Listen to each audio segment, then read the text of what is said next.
My name is Bethan, for those of you who don't already know me, and I'm the student worker here at St. James. Recently, we've been using Mark to look at what it means to follow Jesus, to be good disciples together. And the story that Mark sets out for us is moving pretty quickly. It's a bit of an action-packed gospel, and there is no faffing around. I love the Jesus that we get to hear more about in Mark. This is a gospel about a man with the authority to teach, to heal. He can heal the sick, he can touch lives, he has authority over nature, he can calm storms. And yet all with this immense gentleness, peace, love, and compassion. That's the Jesus that I know. And in the last few chapters, we've heard of Jesus healing a man with leprosy, a paralyzed man. He's even healed on the Sabbath. Today, as you saw in the video and from the reading, we're hearing about Jesus raising a girl from the dead and healing a sick woman. And so we've heard about these amazing miracles of Jesus, but you might ask, what makes these two significant? These miracles break the social etiquette in a different way. Here we see Jesus heal those on the edges of society. I was reminiscing with someone the other day about Glee. Any Glee fans in the room? Come on. And for those of you who aren't Glee fans, it's like an American musical comedy drama. It's set in a school, and they break out into song every 5 minutes, maybe 3. It's a bit like what I imagined Lipper to be before I spoke to people that actually went to Lipper. They work really hard. Anyway, one of my favourite songs that the Glee cast ever broke out into was, I'm going to sing it, Don't Stop Believing. That's what you're getting. So much so that I used to go back and watch this clip again and again on YouTube. I was there at 7 a.m. in the morning at our little desktop computer watching this Don't Stop Believing, amping myself up for year 2. And I just loved it. Don't stop believing. Don't stop believing, Jairus. Don't stop believing to a woman who had been bleeding for 12 years. Don't stop believing, Bethan. Trouble is, it's not always that easy, is it? If only it were always easy to just believe. I can imagine Jairus wanting to shout back, "It's not as easy as that, Jesus. How am I meant to believe when my daughter is dying?" And sometimes it's the same for us, isn't it? How are we meant to keep believing when insert any form of suffering? Our family is falling apart. So many countries are at war. Our mental health is the worst it's ever been. I think most of us in this room have had a season of faith where we've struggled to keep believing. But in this story, we see a Jesus who wants to grow Jairus' faith. And in turn, it helps us learn about believing despite suffering. Jesus wants the same for us as he did for Jairus. A robust faith. A faith that doesn't falter when suffering inevitably comes our way. Because it's faith that makes a difference in this life, isn't it? By faith we begin, by faith we stand. We walk by faith and not by sight.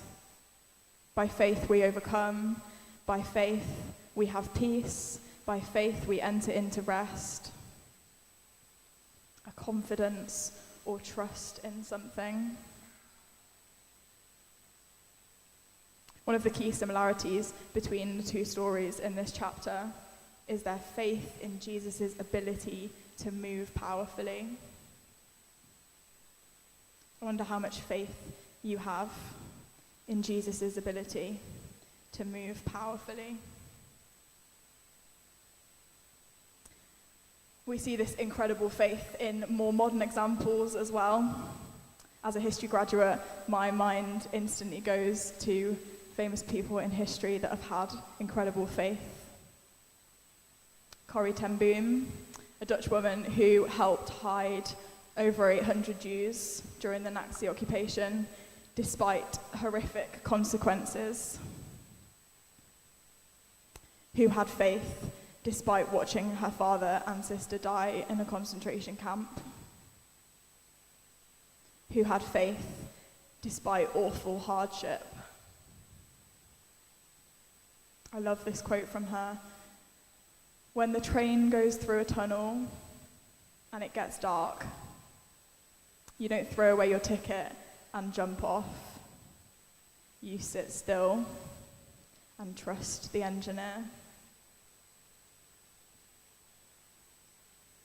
And I'm sure you've all got people in your life who you've looked at and thought, wow, what an incredible faith they have. I think it's helpful for us to note here that Jairus wasn't just an anybody. He was a ruler. If this was Downton Abbey, Jairus' daughter would be Lady Mary. If this was America, Jairus' daughter would be the president's daughter. This is a man high in society, not used to needing to beg for help. Jairus would have had access to the best medical care, to the best living standards that first century Capernaum had to offer. But money could not keep away sickness from his family. Suffering is a great leveler, isn't it? I had a conversation with a child over the summer about Kate Middleton, which went a bit like, I thought the royals were rich, to which I responded, yes. And to which they responded, then how is Kate ill? This boy hadn't comprehended that having all the money in the world doesn't stop illness or suffering from reaching someone. Under God, we are all equal. His power is the same for the poor as for the rich. We all need him. We all have to lower ourselves before him in an act of humility. And we see that here as Jairus lowers himself before Jesus. Jairus fell at his feet and pleaded earnestly. This is a man desperate for a touch of God. This is like the president or the prime minister falling at the feet of Jesus in front of a huge crowd. This is not a casual prayer. This is someone desperate for a move of God. Someone in a high place socially, desperate for God to move. A reminder that rank places no one above sorrow. A reminder that there is nowhere in our social standing that means we won't need Jesus. No job title, no relationship, no friendship, no material wealth that will satisfy a God-shaped void in this life.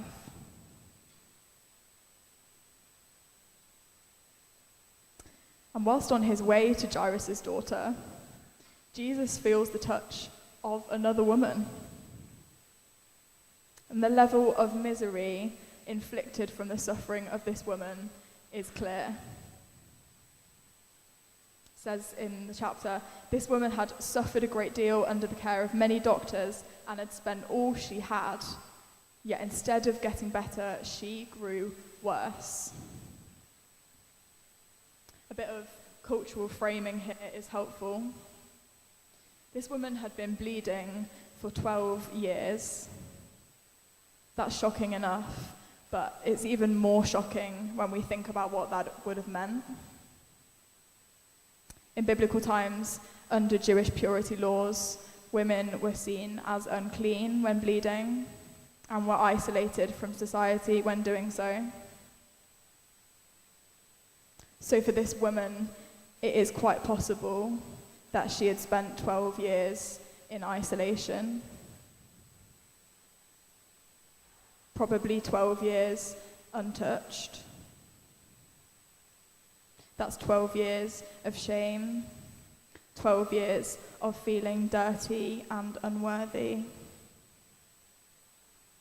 12 years of dealing with the embarrassment and burden of dirty linen. This woman had tried everything she could, spent all her money doing so, and not only had it not helped, no, it was getting worse. She'd quite literally exhausted all options and probably given up hope. Culturally, this woman was an outcast, shouldn't have even been in the crowd. And yet when she heard about Jesus, she somehow had hope. She had faith.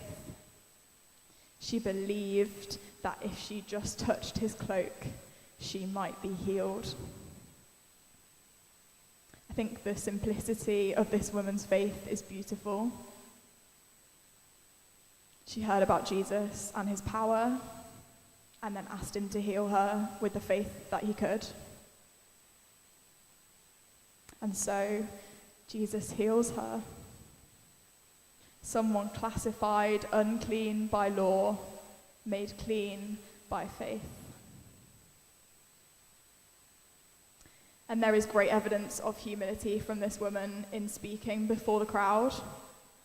It was rare for a woman to speak publicly, full stop, never mind about such a private matter.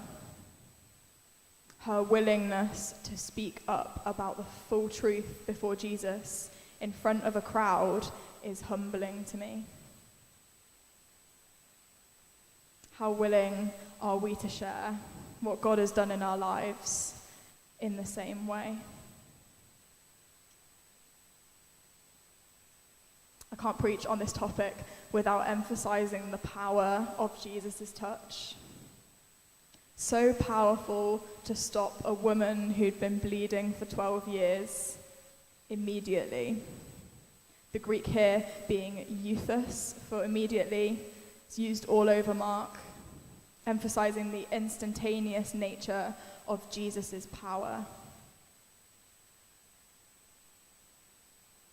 And then we're back to Jairus. Can you imagine the frustration?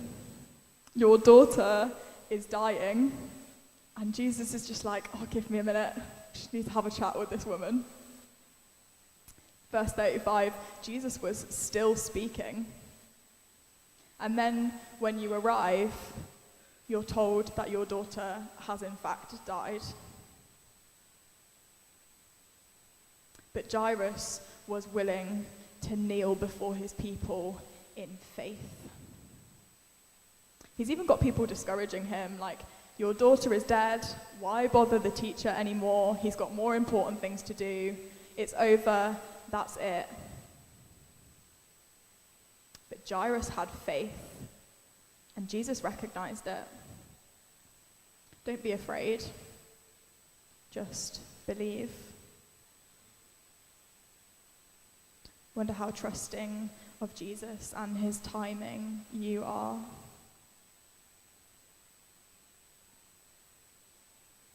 And so, what do we learn about Jesus from these two stories?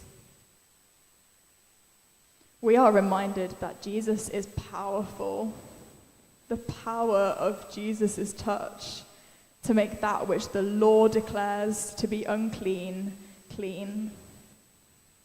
To heal in one touch the suffering of 12 years. to raise a girl from the dead. But Jesus' power does not negate from his gentleness.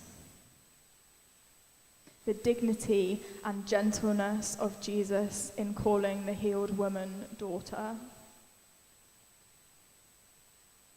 He calls Jairus' daughter little girl. And his priority for her is a post-risen from the dead snack. No wonder what it was. I'd definitely want some Monster Munch if I'd arisen from the dead.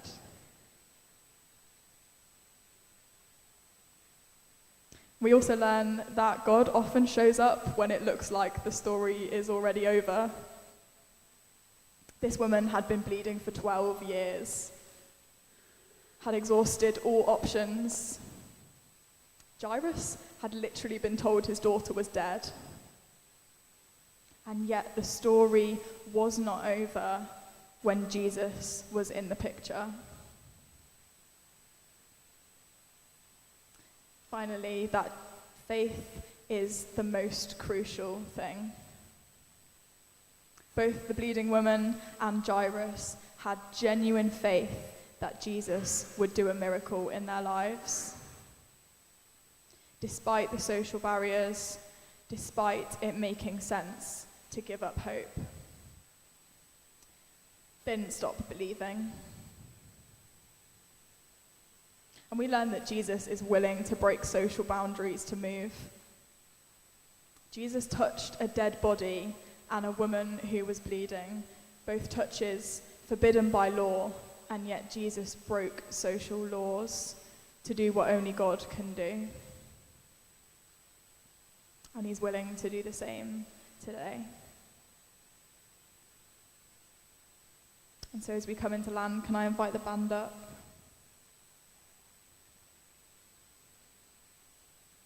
I wonder if you ever feel like there's too many barriers to being completely trusting of God. There's various things that hold us back, but mostly I think it comes down to fear. Fear that he might not pull through. The fear of letting go of control. And what can we do to look more like the disciples when we feel like that? Pray for courage. Pray for boldness. Pray for more faith.